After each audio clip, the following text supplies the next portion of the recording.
ရင်းရင်ဆန်းဆိုတဲ့မိန်းမကြီးကတော့ကြောင်ကလေး green ပြက်နေတဲ့အချိန်မှာကြုံခဲ့ရတဲ့ဇီးရဲ့တောင်ပန်ကျိုးအိုမာကြီးတကောင်ပါ ဟာဖေဒီကတောင်ပန်ကျိုးအိုမိုင်းလာနေပြီ လေးဝါနဲ့ပြက်ကွာ ရပါတော့ပြင်ဟမ် မမြင်ဟိုဘဲဟုတ်လားလဲပြန်တော့မလို့လားဟိုကျွန်တော်လိုက်ဖို့ဝေးမယ်လေ ငါခုမှရောက်တာဘာကိစ္စပြန်ဒီမောင်ငါနေ့ကိုမေးပြန်စီ ဩကျွတ်နေမင်းကငါ order လာခေါ်တာတော့မယ်လား ဟဲ့စားဖို့တွေလုံးနေတယ်နေငါစီမလားဘယ်နည်းလဲဟမ် ကျွန်တော်မမြင့်စီကိုမလာဖြစ်တဲ့အတွက်တောင်းပန်ပါနောက်ကိုလည်းဘယ်တော့မှလာမှာမဟုတ်တဲ့အတွက်တခါတည်းကြိုပြီးတော့တောင်းပန်တာဟုတ်ပြီလားဒီမှာမမြ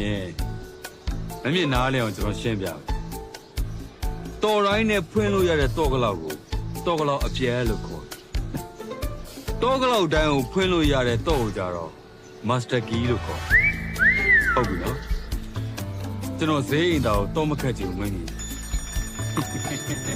အော်ဟုတ်လားမိုက်တယ်ကွာ